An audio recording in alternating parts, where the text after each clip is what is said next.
ఈరోజు మా petitions committee సమావేశం అసెంబ్లీ మీటింగ్ హాల్లో జరిగింది. ముఖ్యంగా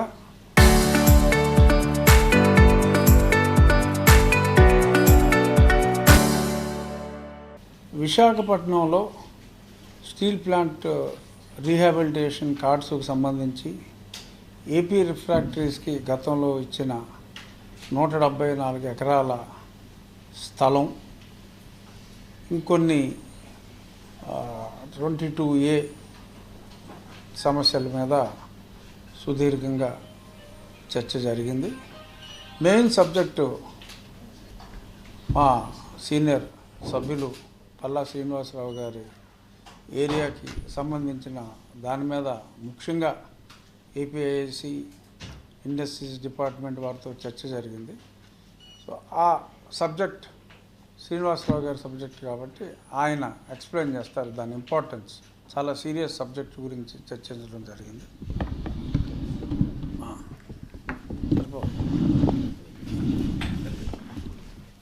అందరికీ నమస్కారం. ఈరోజు పిటిషన్ కమిటీ మరి చైర్మన్ గారు అటువంటి రఘురామరాజు గారు ఆధ్వర్యంలోను, అలాగే సభ్యులు కొనతాల పెద్దలు కొనతాల రామకృష్ణ గారు, విష్ణు కుమార్ రాజు గారు, అలాగే జగన్మోహన్ గారు, నాతో పాటు అందరూ కూడా పాల్గొన్నారండి. అయితే చైర్మన్ గారి దృష్టికి 2 సబ్జెక్ట్స్ లాస్ట్ టైం వైజాగ్ వచ్చినప్పుడు తీసుకొచ్చాం. అంటే చాలా సబ్జెక్టులు తీసుకొచ్చాం, కానీ 2 ఇంపార్టెంట్ ఈ ల్యాండ్కి సంబంధించి తేడం జరిగిందండి. ముఖ్యంగా మరి గాజువాక నియోజకవర్గంలో ఏదైతే హైవేకి ఆనుకొని, అగనంపూడి హైవేకి ఆనుకొని 173 ఎకరాలు రిఫ్రాక్టరీస్ ల్యాండ్ ఉందండి. అంటే ఇది 1991లో ఏపీఐఐసి వారు, అప్పుడు ఐడిసి అనేవారు, వాళ్ళు ఏం చేశారంటే ఒక రిఫ్రాక్టరీ కంపెనీకి ఇవ్వడం జరిగింది. వారు ఒక 3-4 ఇయర్స్ రన్ చేసిన తర్వాత ఆ యూనిట్ నాన్ పెర్ఫార్మింగ్ ఎసెట్ కింద ఎన్పిఏ కింద కన్వర్ట్ అయిపోయిన తర్వాత ఆ ల్యాండ్ అంతా కూడా విడిచిపెట్టి వెళ్ళిపోయారు. వాటికి కొంత డబ్బులు లోన్ ఉంది దానిపైన, అంటే సుమారు అని చెప్పేసి ఉంది. ఆ తర్వాత ఆ లోను పైన 45 కోట్లకి ఎవరో థర్డ్ పార్టీకి ఇచ్చినట్టుగా వినికిడి ఉంది. థర్డ్ పార్టీకి 45 crores ఇచ్చేసినట్టుగా. కానీ ఆ విలువ, ఆ ల్యాండ్ విలువ ఇది సుమారు 175 ఎకరాలంటే అది 1000 కోట్ల పైన ఉంటుంది. 2,000 కోట్ల పైన ఉంటుంది. 2,000 కోట్ల పైన. ప్రభుత్వ దృష్టికి, నా దృష్టికి వచ్చినట్టే ప్రభుత్వం దృష్టికి తీసుకెళ్ళాం.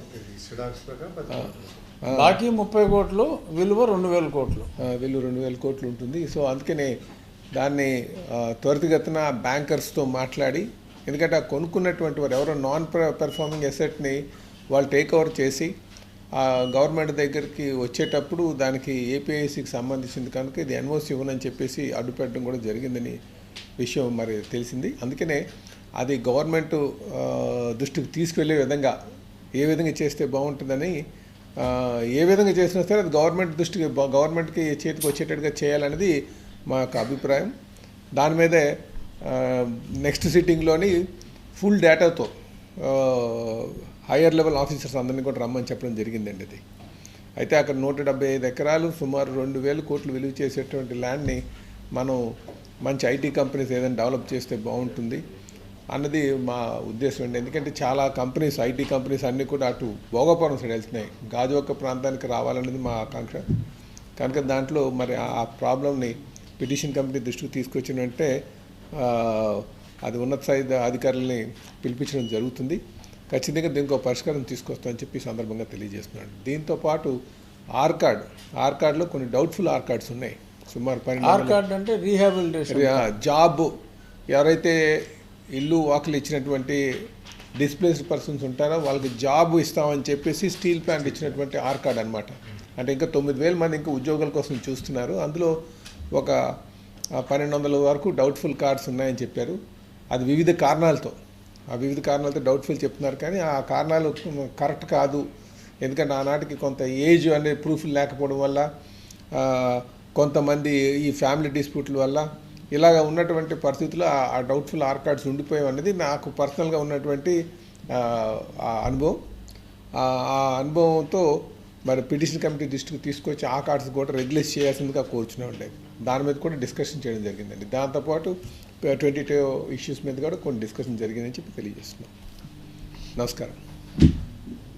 ఇప్పుడు ఈ ఏపీ రిఫ్రాక్టరీస్ ఈ ల్యాండ్ ఇష్యూ మీద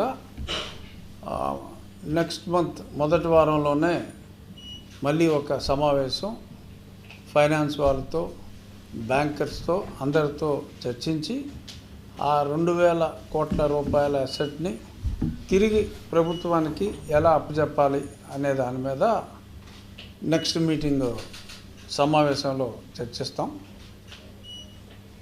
ఇది ఈరోజు సమావేశంలో ముఖ్యాంశాలు. ఇంకా జనరల్ ఇష్యూస్ మీరు ఏదన్నా నన్ను చూసి అడగాలంటే అడగండి. Upon hearing the council, the court made the following order.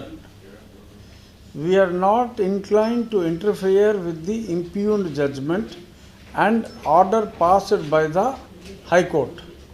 The special leave petition is accordingly dismissed. Pending applications, if any, shall stand disposed of. Only ఇంతవరకే జడ్జ్మెంట్. అక్కడ నిన్న ఆ ప్రొసీడింగ్స్లో నేను కూడా వర్చువల్లో చూశాను.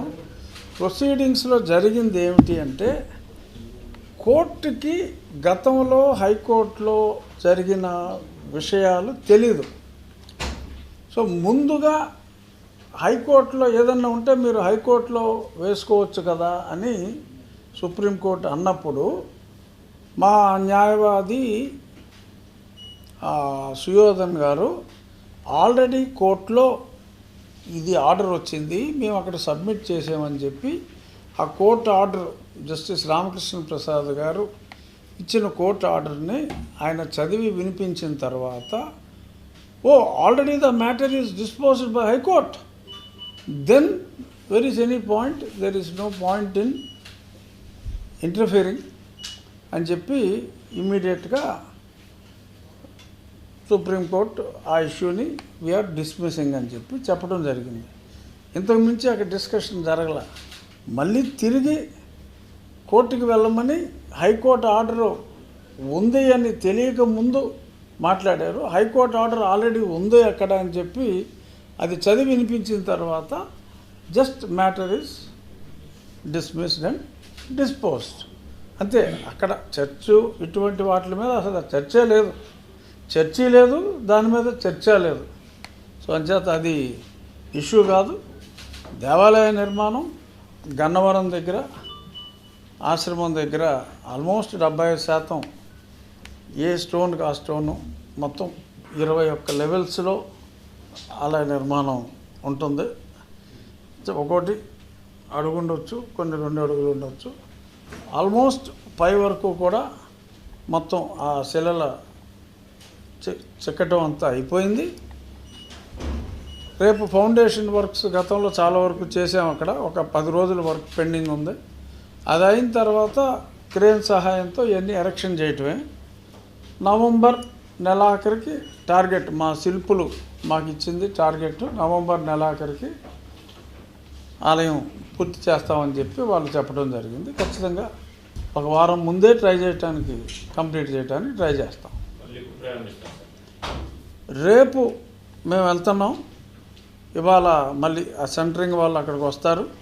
ఈరోజు మధ్యాహ్నం మళ్ళీ ఇప్పుడు గన్నవరం వెళ్ళి 4 గంటలకి అవన్నీ కూడా చూసి ట్రాన్స్పోర్టేషన్కి ఒక షెడ్యూలు, మళ్ళీ ట్రాన్స్పోర్ట్ చేయాలంటే ఇక్కడ క్రేన్ ఏర్పాట్లు అన్నీ కావాలి. ఇవన్నీ కూడా ఈ ఏర్పాట్ల నిమిత్తం గన్నవరం వెళ్తున్నాం. అక్కడ పనులు పునఃప్రారంభం రేపు మొదలు పెడతాం. డిప్యూటీ స్పీకర్ నుంచి డిప్యూటీ సీఎం వరకు వెళ్ళింది. ఎలా వస్తుంది సార్ దీని?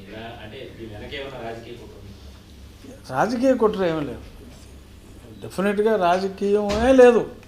రాజకీయ కుట్ర అనుకోవటం కరెక్ట్ కాదు. రాజకీయమే లేదు. అనుకోకుండా మరి కొందరు దాన్ని వ్యతిరేకించారు.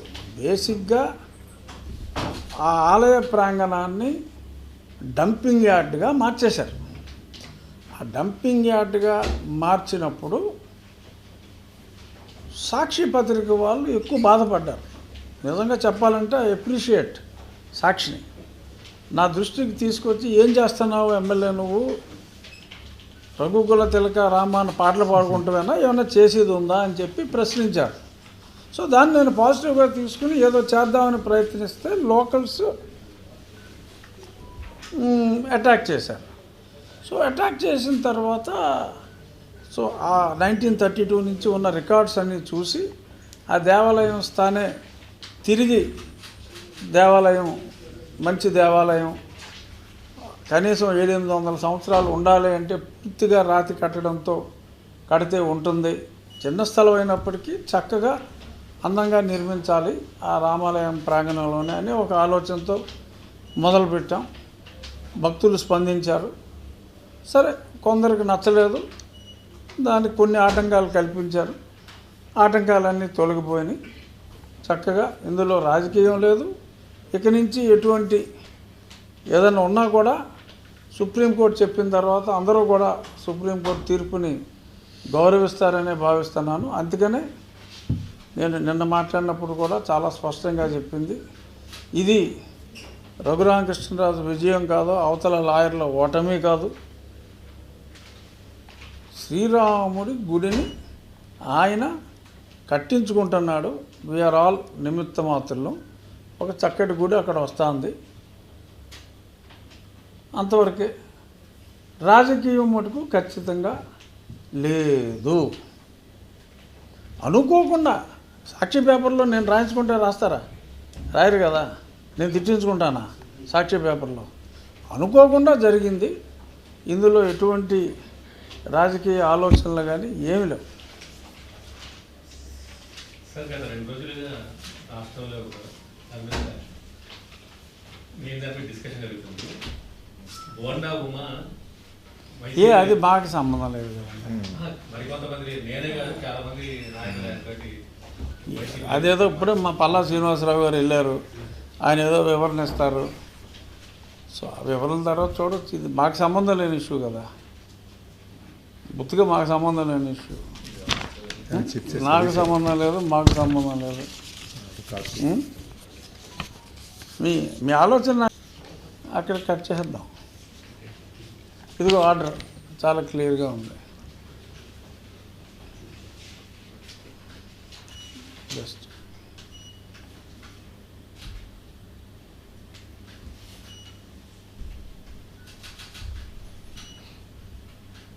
మీరు ఒక నెల 15 రోజుల తర్వాత ఈ విజయవాడ మీడియాని ఒకసారి మా ఆలయ నిర్మాణం అంటే ఎలక్షనే అంతా రెడీ అయిపోతుంది. సో ఎలక్షన్ ఒక షేప్కి వచ్చిన తర్వాత మీ అందరినీ కూడా నేను ఇన్వైట్ చేస్తాను. మీకంతా 2 గంటలు, 1.5 సో ఒక ఏసీ బస్ పెట్టి చూసి మీ మీడియా కోఆపరేషన్ కూడా మాకు కావాలి.